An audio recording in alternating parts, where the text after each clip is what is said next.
Hola a todos, aquí Gobe en un momento más, presentando el siguiente tema que quizás hayan visto en la plantilla, que tiene que ver con el hombre masa. Esa crítica que hacen en esa página de memes libertarios sobre la gente que solo repite ideas y que pertenece a una masa gris inerte. Para mí es algo súper sesgado y discriminador decir eso. Y me hace recuerdo a un libro que me leí hace un tiempo de Ortega y Gasset, que es un filósofo y sociólogo español.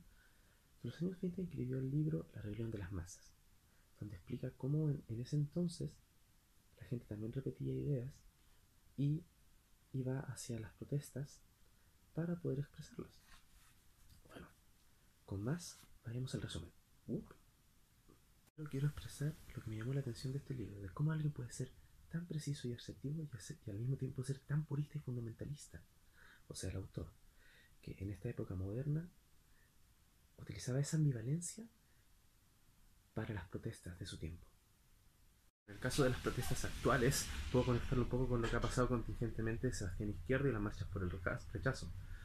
Y que está muy relacionado con los libertarios o los reaccionarios. Prácticamente se mofan y se quejan de gente que repite ideas sin pensarlas, sin digerirlas. Pero ¿qué hay de ellos? En uno de sus cánticos decían: morir luchando, fascistas ni cagando.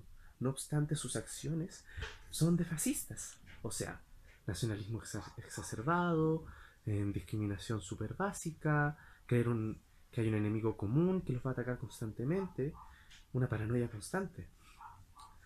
Bueno, ¿qué se le va a hacer? Dentro de gente con miedo y con traumas sociales, no hay mucho que ayudar o poder analizar más allá. Pero para eso estamos aquí, viéndolo de Ortega y Gasset. Ortega y Gasset, en el epílogo para franceses, hace un análisis de cómo la revolución o la sublevación francesa influyó en el resto de las repúblicas a lo largo del tiempo. A su vez, él también hace un análisis de cómo se percibe una sociedad o un proyecto social o civilizacional. Si se produce antes la sociedad y después el individuo o al revés. Él está a favor de que los individuos construyen la sociedad, o sea, primero el individuo, después la sociedad, porque nosotros creamos las leyes y después a partir de eso nos reconocemos los unos a los otros y creemos aquello, si no se desmorona y no existe, porque no es algo palpable. Es prácticamente ingenuo decirte que la sociedad está antes que el individuo, sería como poner la carreta delante de los bueyes. Capítulo 1, Ortega y Gasset destacaba que a medida que la población aumentaba en Europa, los curiosos y los rebeldes se hacían más numerosos, provocando aglomeraciones, que con el pasar del tiempo eran inevitables.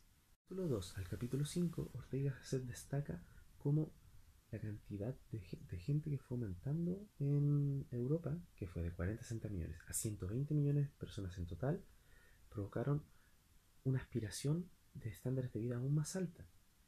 O sea, consumo, productos y costumbres que antes estaban seleccionadas y recluidas especialmente a la élite, que poco a poco se fueron abaratando los costos por las exigencias y la demanda de estas aglomeraciones y de estas masas.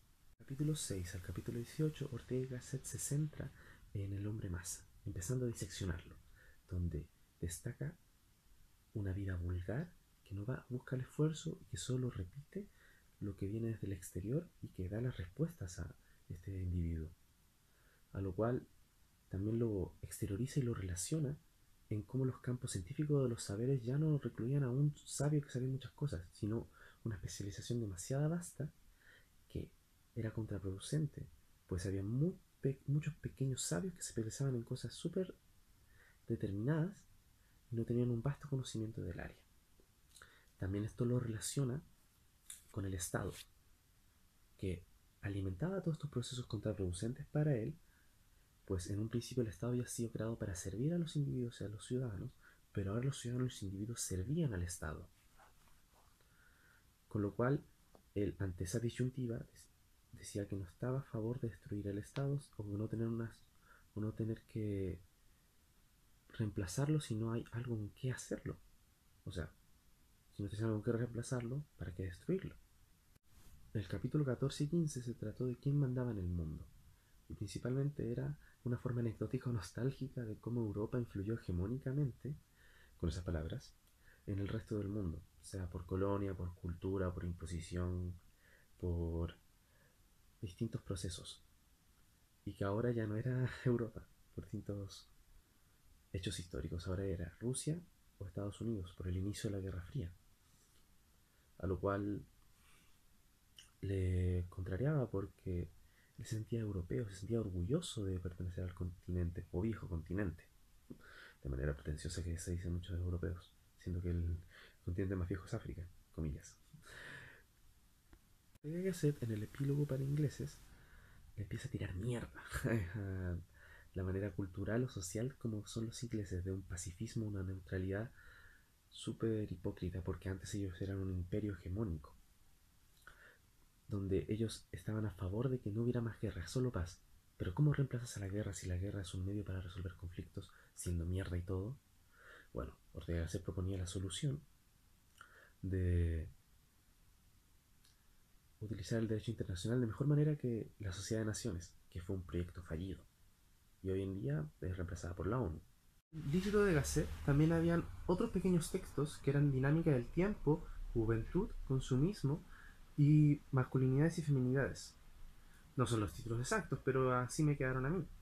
Dinámica del tiempo analizaba el tema del consumismo, cómo este dinero nos domina, y en pos de tener más metálico y de tener más adquisiciones, trabajamos para ese y no para nosotros mismos. En el tema de juventud, él analizaba cómo antaño la juventud y la adultez era percibida de distinta manera. O sea, anhelar uno a lo otro. Antes anhelaba ser adulto, por los beneficios o prejuicios positivos en torno a ello. Después, con el pasar de los años, fue al revés. Los adultos, de manera no encajada, no añoraban ser jóvenes. Y en el caso de las masculinidades o feminidades, también con el tiempo cambian. En la Edad Media, la mujer era vista desde el hombre, como un objeto, un adorno, un medio para un fin. Con el pasar del tiempo de la cortesía y el hecho de que hubiera una conciencia y mayor cantidad de gente para tratar con el otro, la mujer fue adquiriendo capacidades o actitudes que eran del hombre. Y a su vez el hombre fue cambiando en su masculinidad estándar. O sea, dentro de lo general y dentro del análisis de este autor. En lo cual él tenía una fijación de que no le gustaban las mujeres que no fueran femeninas. Porque ya no eran el opuesto al hombre. No le gustaba que fumaran, no le gustaba que subieran de autos. En mi opinión, a este tipo le gustaba que las mujeres fueran de adorno. Pero bueno, eso era una opinión mía. El libro me pareció muy claro en algunos puntos, pero en otros muy ad hoc a su época. Pues principalmente él se centraba en un puritanismo y fundamentalismo muy extremo de cómo tener las ideas, de cómo expresarlas. Bueno, y también está cruzado principalmente por la Guerra Civil Española. No olvidar que este libro se escribió en los años 20-30 y para ese entonces estaba empezando la Guerra Civil Española por el tema de la dictadura de Franco. Constantemente le echa palos a los comunistas porque estaban muy relacionados con la URSS. Me refiero a los comunistas que pelearon en la Guerra Civil Española. Él tenía prácticamente el fantasma de la URSS detrás suyo, con muchos de su época. Al mismo tiempo tampoco apoyaba lo de Franco, pero fue un personaje muy controversial, muy polémico en su época, porque a pesar de que no estaba a favor de los comunistas y no estaba a favor de Franco, no tomaba una posición que fuera muy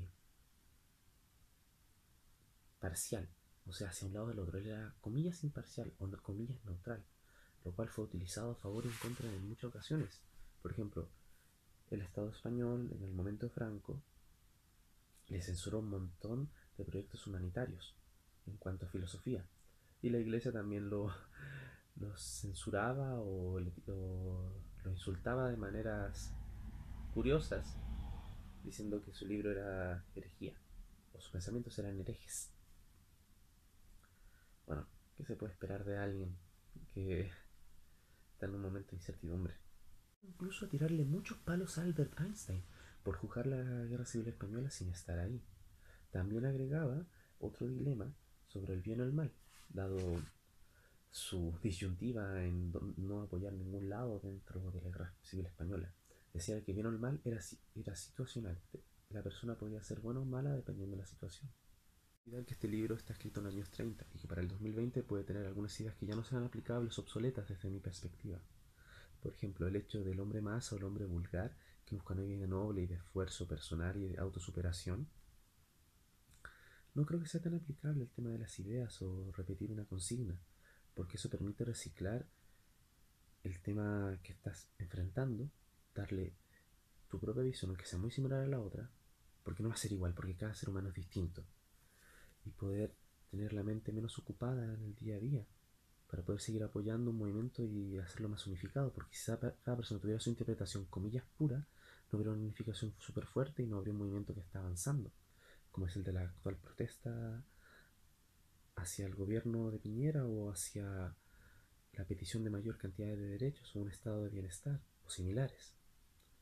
Otra cosa que tampoco encuentro que sea ad hoc a esta época de Ortega y Gasset es la crítica de no estar en un lugar para entender lo que pasa. Bueno, las redes sociales en internet se encargan de ello.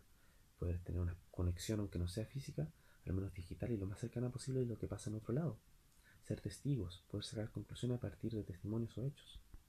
Temas más criticables dentro de su libro, pero eso serían para otra ocasión u otra oportunidad. Me gustó el libro, fue interesante.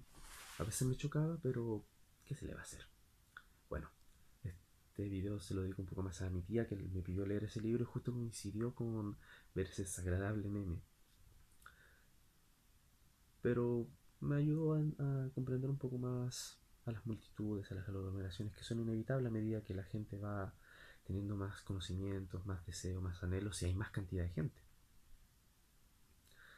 Bueno, es una especie de medio para un fin, como diría Napoleón Bonaparte, tergiversando a Nicolás Maquiavelo. Guiño. Ay, ay. Bueno, con esto termino el video. Sean un one más, no menos. Hasta pronto. Justo cuando estaba editando este video, lo polémico cambió. Ahora estamos con el coronavirus en su fase 4. Así que doy mi granito de arena. Cuídense, lávense las manos, tengan mejor higiene, no aporten a la histeria colectiva, consumista o social. Eso, hasta pronto.